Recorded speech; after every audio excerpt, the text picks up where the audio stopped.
Rumpole and the Married Lady. Life at the bar has its ups and downs, and there are times when there is an appalling decrease in crime, when all the decent villains seem to have gone on holiday to the Costa Brava and lawfulness breaks out. At such times, Rumpole is unemployed, as I was one morning when I got up late and sat in the kitchen dawdling over breakfast in my dressing gown and slippers, much to the annoyance of she who must be obeyed. I was winning my daily battle with a tormented mind who writes the Times crossword, when Hilda, not for the first time in our joint lives, compared me unfavourably with her late father. Daddy got to Chambers dead on 9 every day of his life. Your old dad, old C.H. Whiston, got to Chambers dead on 9 and spent the morning on the Times crossword. I do it at home. That's the difference between us. You should be grateful. I want you out of the house, Rumpole. Don't you understand that, so I can clear up the kitchen? Oh, woman, in our hours of ease, uncertain, coy, and hard to please. Hilda doesn't like poetry. I can tell by her heavy sigh. Just a little peace, so I can be alone to get on with things. I really don't know why you bothered to come home at all. Now Nick's gone, it seems quite unnecessary. Nick? It was a year since Nick had gone to America, and we hadn't had a letter since Christmas. Well, you know what I mean. We used to be a family. We had to try at least for Nick's sake. Oh, why don't you go to work? Nick'll want to come back sometime. To see us. You want to hear all our news. What I've been doing in court, I said, giving Hilda her opening. What you've been doing in court? You haven't been doing anything in court. At which moment the phone rang in our living room. It was my new clerk, the energetic Henry. He wanted me to come into Chambers for a conference, and I asked him if the world had come to its senses and crime was back in its proper place in society. No, he told me, as a matter of fact, it wasn't crime at all. I put down the telephone and gave Mrs. Rumpole a look which I hoped was enigmatic. It's a divorce, I told her. As I walked through the temple, puffing a small cigar on the way to the factory, I considered the question of divorce. Well, you've got to take what you can nowadays, and I suppose divorce is in a fairly healthy state. Divorce figures are rising. What's harder to understand is the enormous popularity of marriage.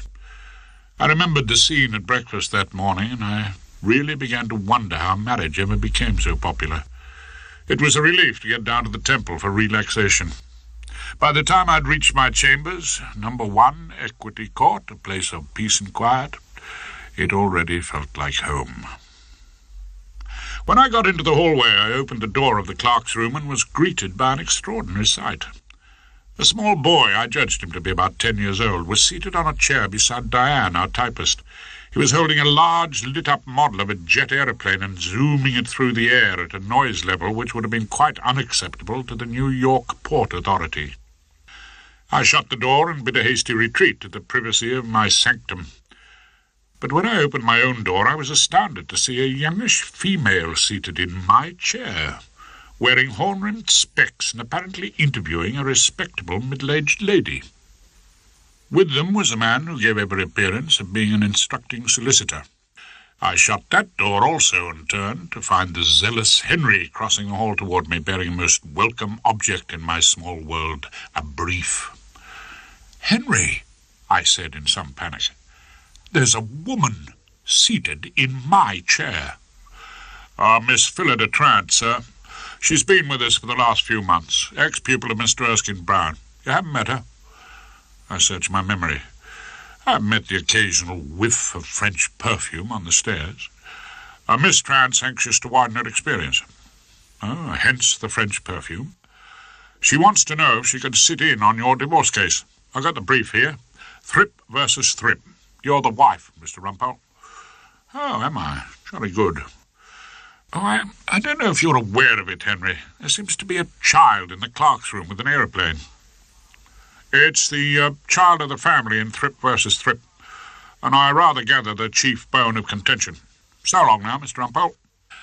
Miss Phillida Trant, did you say? Yes, sir. You don't mind her sitting in, do you? Oh, couldn't you put her off, Henry? Tell her a divorce case is sacrosanct. It'd be like a priest inviting a few lady friends to join in the confessional. But Henry had disappeared into the clerk's room. So there I was 10 minutes later at my desk having a conference in a divorce case with Miss Phillida Trant sitting in. Mr. Perfect, the solicitor, looking grave, and the client, Mrs. Thrip, leaning forward and regarding me with gentle, trusting eyes. She seemed an extremely nice and respectable woman, and I wasn't to know that she was to cause me more trouble than all the murderers I had ever defended.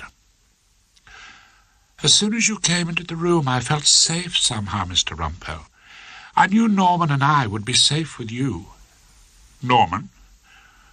The child of the family. Miss Trant supplied the information. Thank you, Miss Trant. Mrs. Thrip, if I'm to help you, you'll have to do your best to help me out, too. Anything. What is it you want exactly? Well, my dear lady, a couple of black eyes had come in extremely handy, I said hopefully. Mrs. Thrip looked at Miss Trant, puzzled. Mr. Rumpole means, has your husband ever used physical violence? Miss Trant explained. Well, no, not actual violence. Pity. I commiserated with her. Mr. Thrip doesn't show a very helpful attitude. You see, if we're going to prove cruelty... we don't have to, do we? I noticed then that Miss Trant was sitting in front of a pile of legal textbooks. Intolerable conduct since the Divorce Law Reform Act, 1969. I thought then that it's not the frivolity that makes women intolerable. It's the ghastly enthusiasm. I could have managed that conference quite nicely without Miss Trant. Thank you, Miss Trant, for reminding me. Now then, what's this intolerable conduct exactly? He doesn't speak, Mrs. Thrip told me. Well, a little silence can come as something of a relief in the wear and tear of married life. I don't think you understand. Mrs. Thrip smiled patiently. He hasn't spoken a word to me for 3 years. 3 years? Good God! How does he communicate? The instructing solicitor laid a number of little bits of paper on my desk. By means of notes. I then discovered that the man Thrip, who I was not in the least surprised to learn was a chartered accountant, used his matrimonial home as a sort of post office. When he wished to communicate with his wife, he typed out brusque and businesslike notes, documents which threw a blinding light, in my opinion, on the man's character.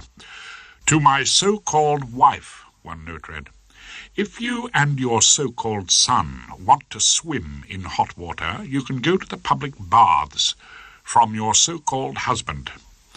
This was fixed, it seemed, to a padlocked geyser.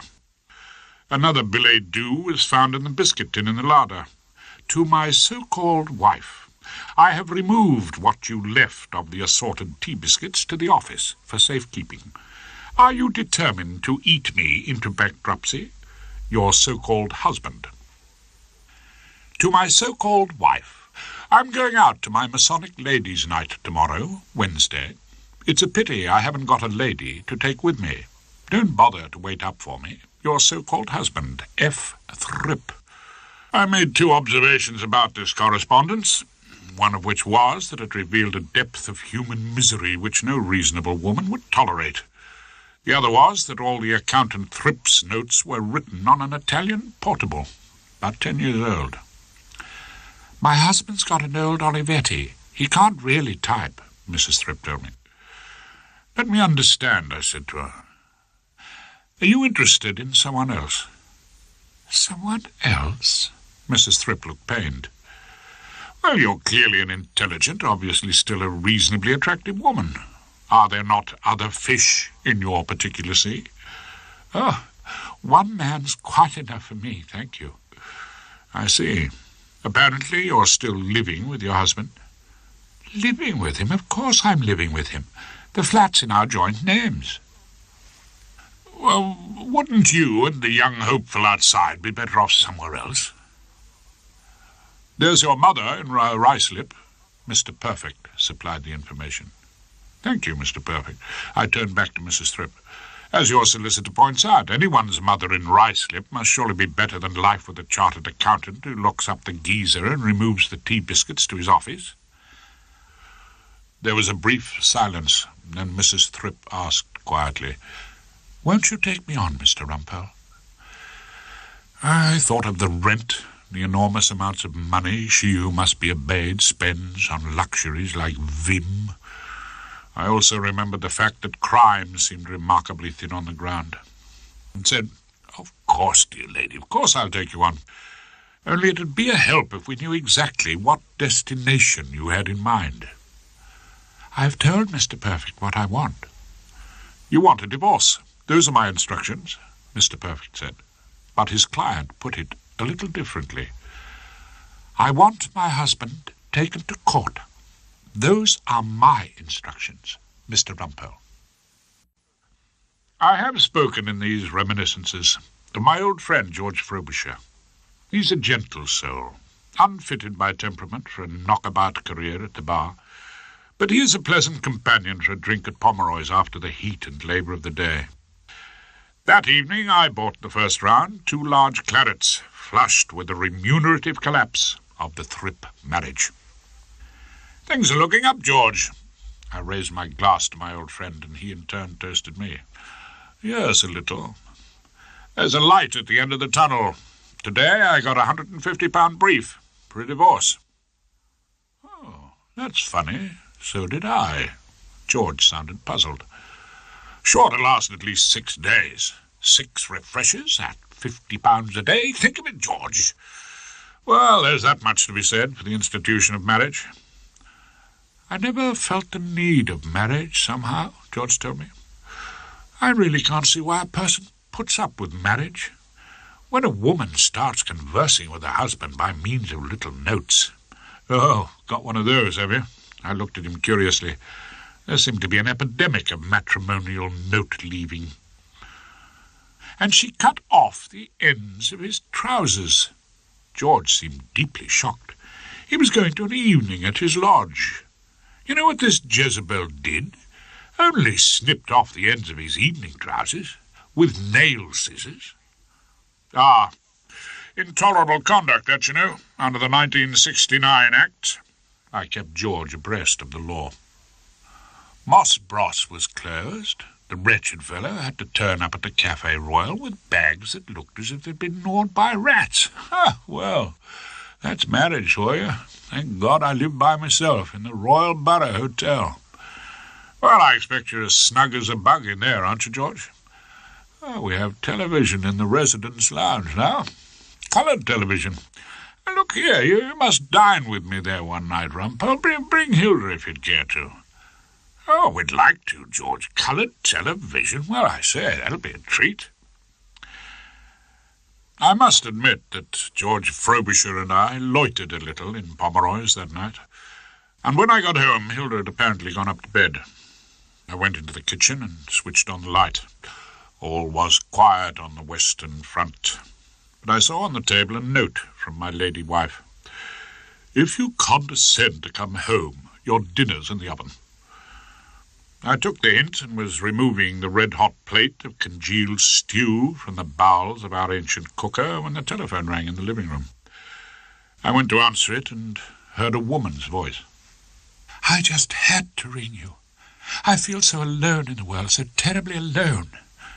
"Look, it's not very convenient just now.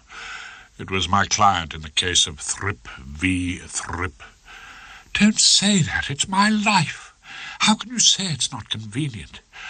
"All right, then, a quick word." "He's going to say the most terrible things about me. I've got to see you." "Well, shall we say tomorrow at 4 o'clock? "I don't know how I can wait." "Well, you've waited for 3 years, haven't you? Look forward to seeing you then. Good night now, beloved lady." I said that, I suppose, to cheer up Mrs. Thrip, and to soften the blow as I put down the receiver. Just before I did so, I heard a little click, and remembered that Hilda had insisted on an extension in our bedroom. The next day Henry presented me with another brief, a mere 25 guineas this time, to be heard by old Archie McPhee, the Dock Street magistrate. "You're an old girl called Mrs. Wainscott, sir," Henry told me, "charged with keeping a disorderly house." An old pro? Is this what I've sunk to now, Henry? Plodding the pavements, flogging my aged charms round the Dock Street Magistrates' Court. I checked the figure on the front of the brief. 25 smackers. Oh, not bad, I suppose, for a short time in Dock Street. Makes you wonder what I could earn round the West End. I left Henry then. He seemed not to be amused. The other side, that is to say, Mr. F. Thrip and his legal advisers, had supplied his wife, married in some far-off and rash moment in a haze of champagne and orange blossoms, with the evidence to be used against her.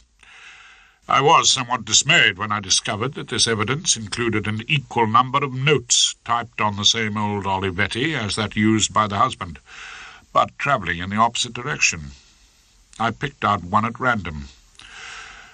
"To my so-called husband, if you want your shirts washed, take them down to the office and let her do them for you. She does everything else for you, doesn't she? Your so-called wife." Oh, dear Mrs. Thrip, I wish you hadn't written this. By the way, whom do you suspect of doing his washing for him? He has a secretary. There doesn't seem to be anyone else. He alleges you assaulted his trousers. No, I didn't do that, Mr. Rumpole. Well, his evening trousers were damaged, apparently. Probably at the cleaner's. You remember he refused to take me to his ladies' night. He went on his own, so his trousers can't have been all that bad, can they? Did you mind him going? I was finding the Thrip marriage more and more mysterious. Mind? Of course I minded. Why? Because I wanted to go with him, of course. You wanted to go with a man who hasn't spoken to you for 3 years, who communicates by wretched little notes, who locks up your bath-water? At this point, Mrs. Thrip brought out a small lace handkerchief and started to sob. All right, Mrs. Thrip, I'm simply asking the questions your husband's barrister will ask, unless we're extremely unlucky. You think my case is hopeless? Mrs. Thrip was mopping up noisily. Mr. Rumpole's afraid you may not make a good witness. It was Miss Phillida Trant, giving her learned opinion uninvited. Miss Trant, I'm afraid I was somewhat sharp with her. You may know all about divorce law reform acts, but I know all about witnesses. Mrs. Thrip will be excellent in the box. Well done, Mrs. Thrip. You broke down at exactly the right stage of the cross-examination. I picked up the first of the wretched chartered accountant's notes. I was by now looking forward to blasting him out of the witness box. I am going to my Masonic ladies' night. It's a pity I haven't got a lady to take with me, I read out loud. There's not a man sitting as a judge in the family division who won't find that note from your husband absolutely intolerable.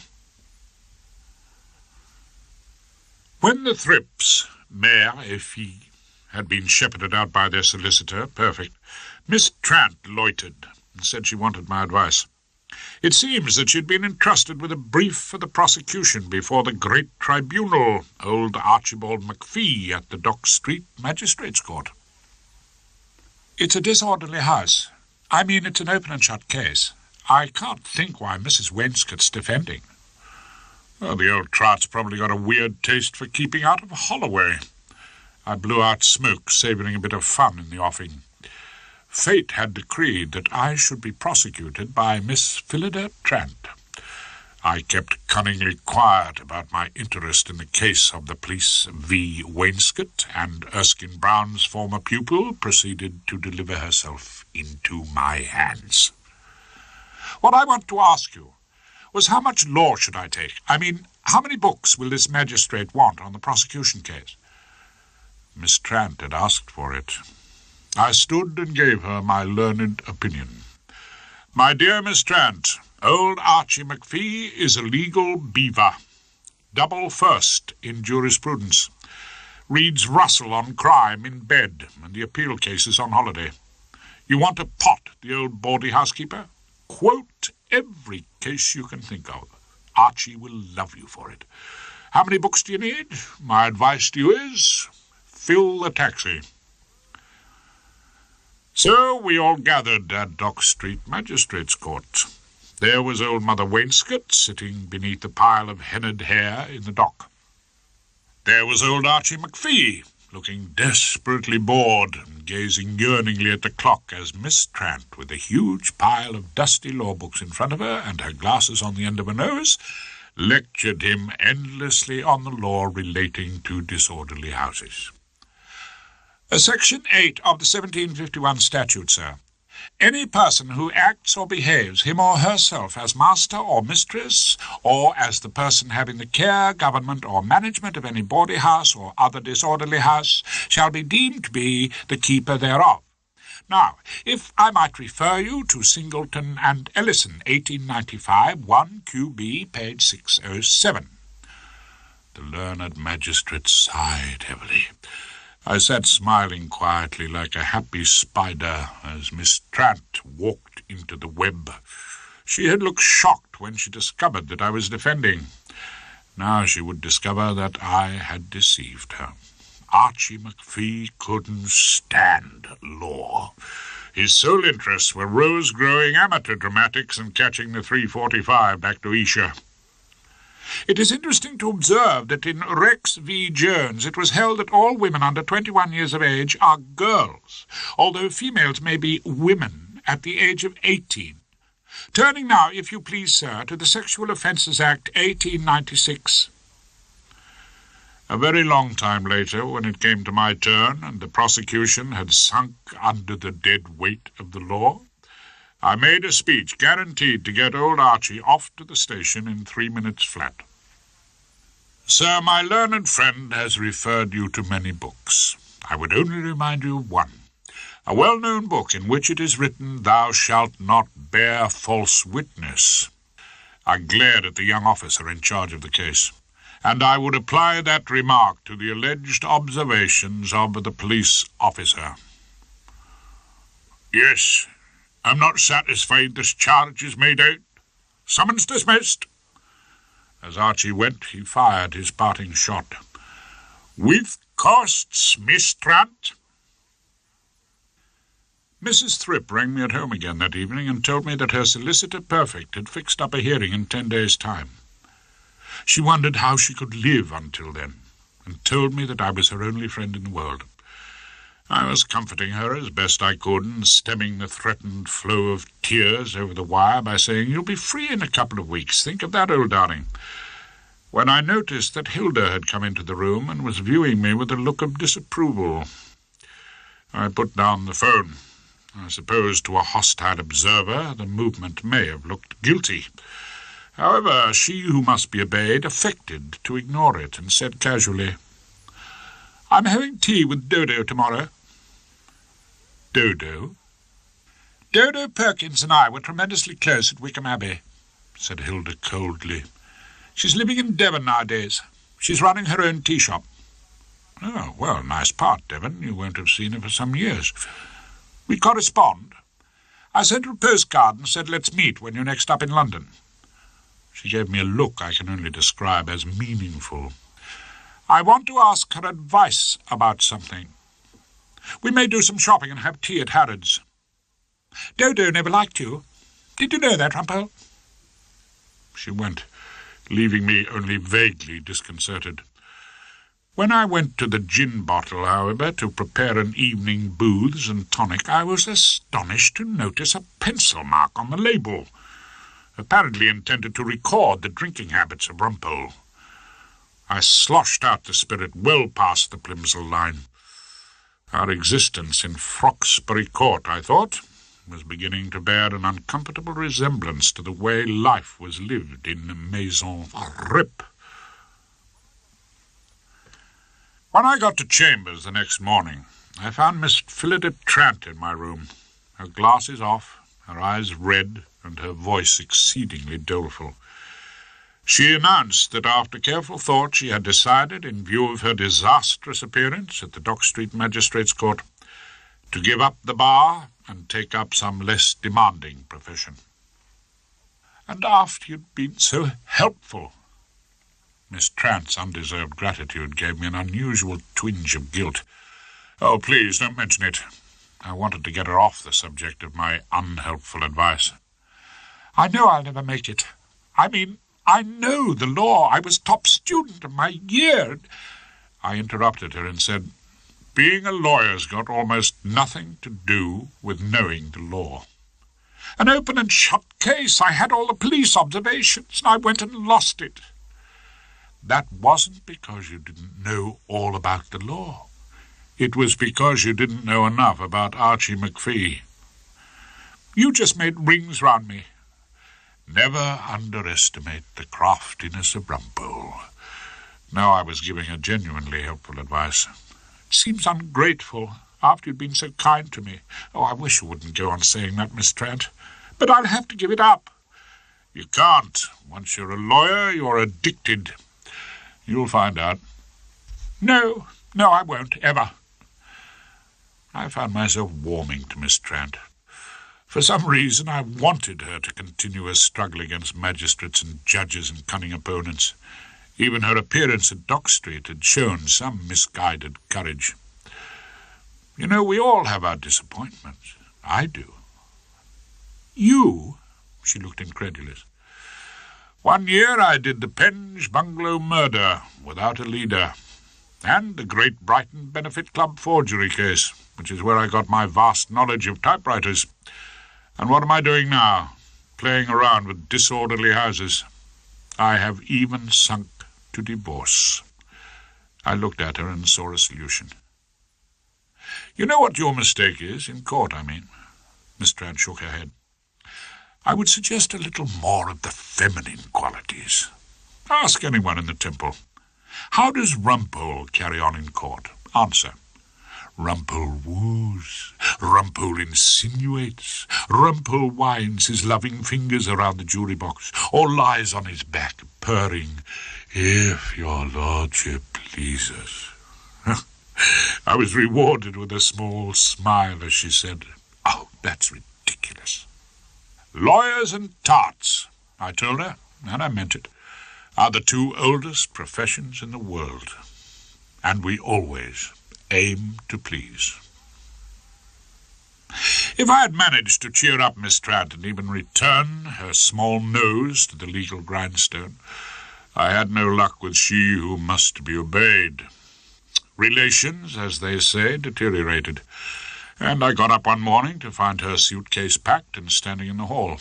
Hilda was in the living room, hatted, coated, and ready for travel.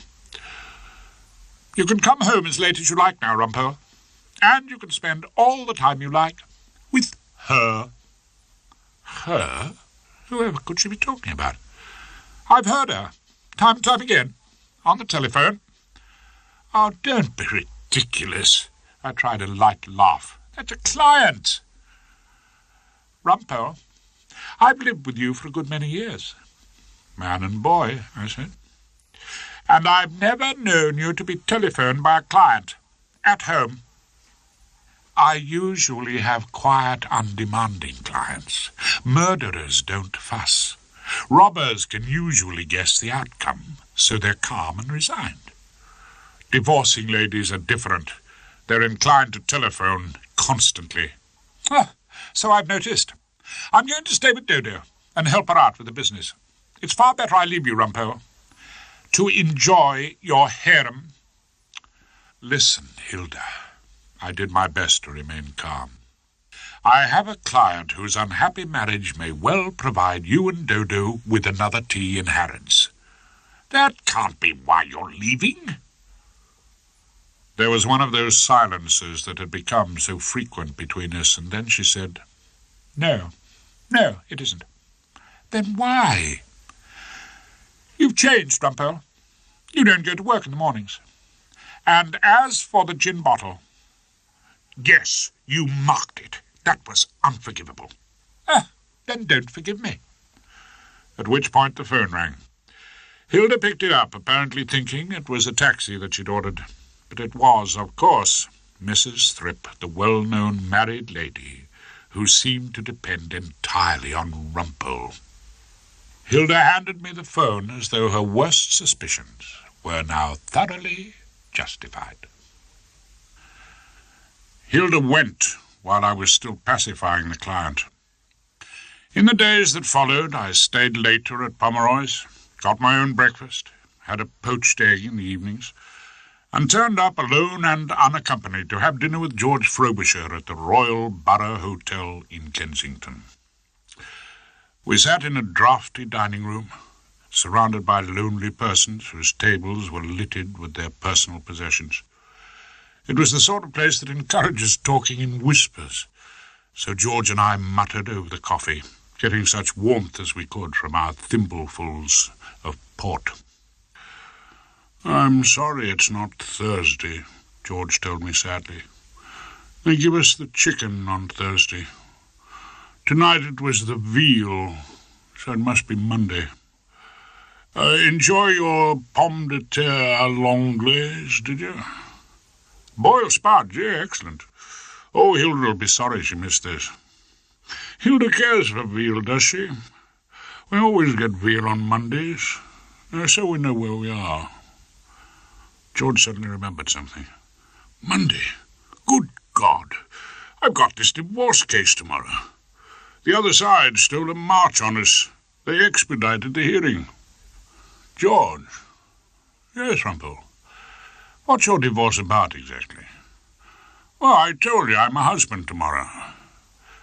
"Well, it's just that, I've got one too, you know," I confessed. "I'm a wife." Horrible case. Think I told you. We allege this monstrous female savaged my trousers. Furthermore, she hasn't spoken to me for 3 years. "She hasn't spoken to you?" "Well, she started it." "Now that's a damned lie, George."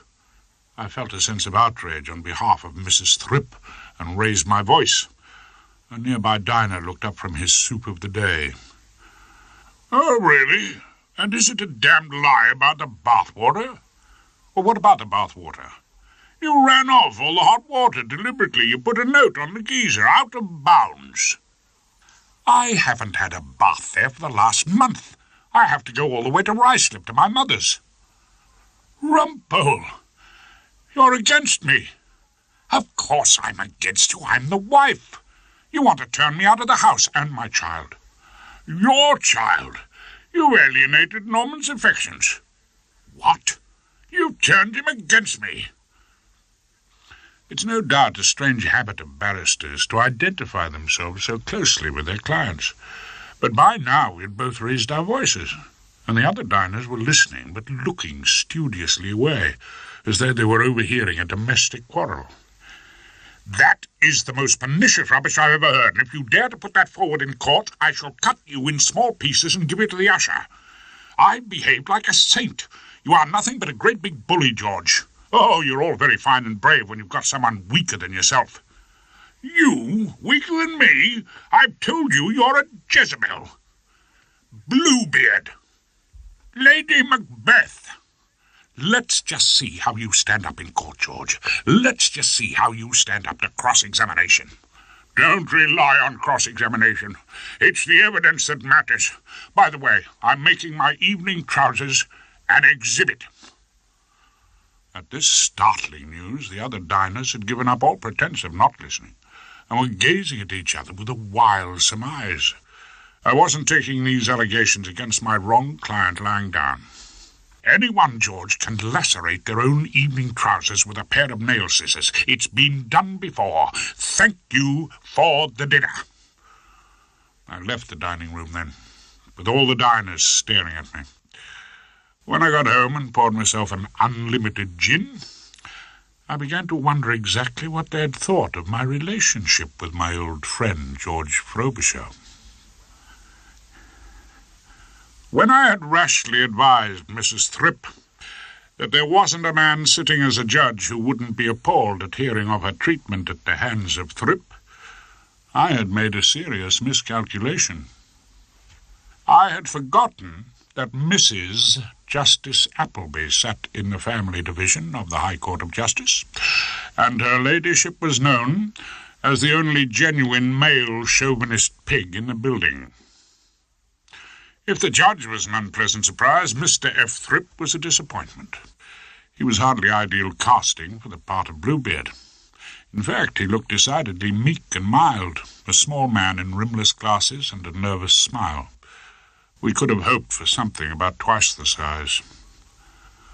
The clerk called the case, and we were off. I rose to open a tale whose lightest word would harrow up the soul and freeze the young blood. I weighed in on a high note. This is one of the strangest cases this court may ever have heard. The case of a Bluebeard who kept his wife a virtual prisoner in their flat at Muswell Hill, who denied her the simple comforts of biscuits and bathwater, who never gave her the comfort of his conversation and communicated with her by means of brusque and insulting little notes. Mr. Rumpole. Mrs. Justice Appleby looked unimpressed. May I remind you of something? The jury box is empty. This is a trial by judge alone. I don't require to be swayed by your oratory, which no doubt is enormously effective in criminal cases. Just give me the relevant dates, would you? I gave her the dates, and then I called my client. After a gentle introduction, I put her husband's notes to her. You and your so-called son can be off to your mother's in Ruislip.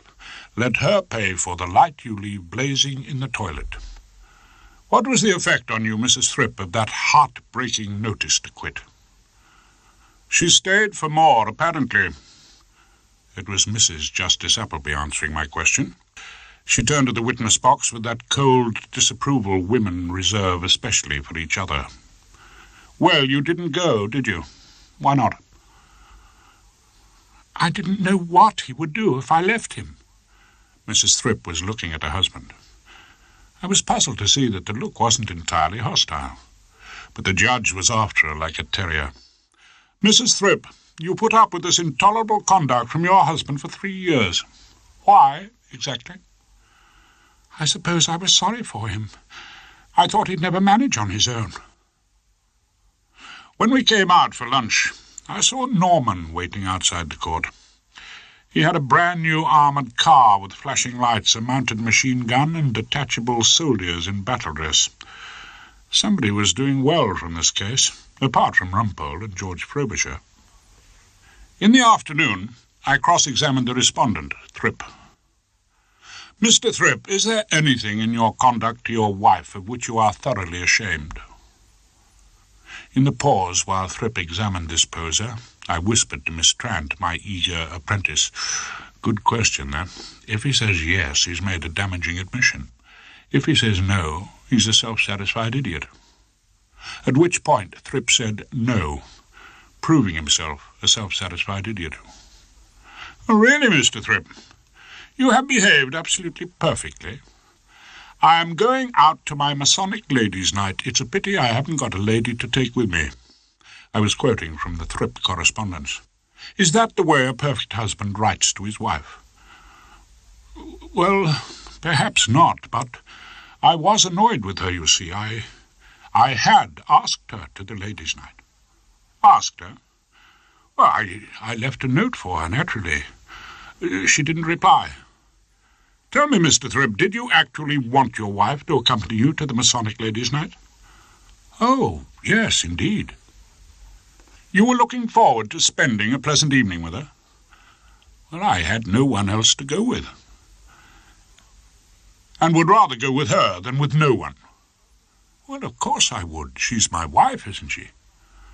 Mr. Thrip, I suggest all your charges against her are quite untrue.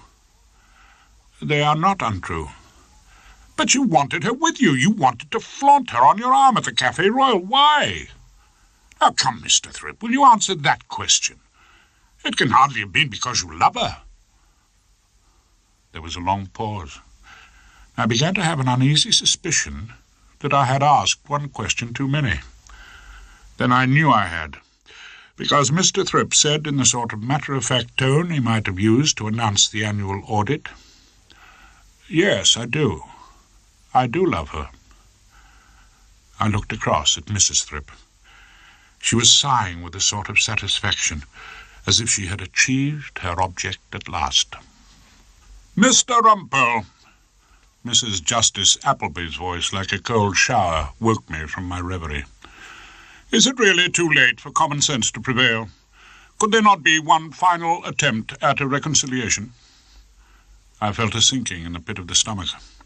Could it be that even divorce was slipping away from us, and George and I would both have to go back to the crossword puzzle? "I have no power to order this." The judge did her best to look pleasant. It was not a wild success. "But it does seem to me that Mr. and Mrs. Thrip might meet perhaps in counsel's chambers, simply to explore the possibilities of a reconciliation. There is one very important consideration, of course, and I refer to young Norman Thrip, the child of the family. I shall adjourn now until tomorrow morning." At which her ladyship rose smartly, and we were all upstanding in court. Obedient to Mrs. Justice Appleby's orders, the Thrips met in my room that afternoon. George Frobisher and I, our differences now sunk in the face of the new menace from the judge, shared my small cigars and our anxieties. "They've been in there a long time." George was looking nervously at the closed door. "I'm afraid it doesn't look too healthy." Just then the clerk's room door opened for Henry to come out about some business. I had a brief glimpse of Norman Thrip, the child of the family, seated at Diane's desk. He was banging the keys of our old Standard Imperial, no doubt playing at secretaries. "In my opinion," George was still grumbling, "they shouldn't allow women on the bench. That Mrs. Justice Appleby, what does she think she's doing, depriving us of our refreshers?" Before I could agree wholeheartedly, the door of my room opened to let out a beaming Thrip. "Well, gentlemen," he said, "I think we'll be withdrawing the case tomorrow. We still have one or two things to talk over." "Talk over? Well, that'll be a change," said Mrs. Thrip, following him out. Then they collected Norman, who was still happily playing with Diane's typewriter, and took him home, leaving George and I in a state of gloomy suspense. The next morning I got to the law courts early, climbed into the fancy dress, and found Mrs. Thrip and young Norman waiting for me outside Mrs. Justice Appleby's forum in the family division. "Well, Mrs. Thrip, I suppose we come to bury Caesar, not to praise him." "What do you mean, Mr. Rumpole?" "You're dropping the case." Mrs. Thrip, to my surprise, was shaking her head and opening a handbag. She brought out a piece of paper and handed it to me, her voice tremulous with indignation. "No, Mr. Rumpole," she said. "I'm going on with the case. I got this morning, leaning up against the cornflakes packet at breakfast." I took the note from her. "The old barrister you've dug up's going to lose this case. I'll have you and your so-called son out of here in a week. Your so-called husband." I read the typewritten document, and then studied it with more care. "He's mad, that's what he is. I can't live with a maniac, Mr. Rumpole. We've got to beat him. I've got to think of Norman, caged up with a man like that." "Yes, Norman." I pulled out my watch. "We've got a quarter of an hour. I feel the need of a coffee. Do you think Norman would like a doughnut?" "Oh, I'm sure we'd be glad to." "Not we, Mrs. Thrip. In this instance, I think I'd like to see young Norman on his own." I took Norman down to the cafe in the crypt of the law courts, and as he tucked into a doughnut and fizzy orangeade, I brought the conversation round to the business in hand. Rum business, marriage. You've never been married, have you, Norman?" "Of course not." Norman found the idea amusing. "No, seriously. Married people have odd ways of showing their love and affection. Some whisper endearments, some send each other abusive notes. Some even have to get as far as the divorce court to prove that they can't do without each other.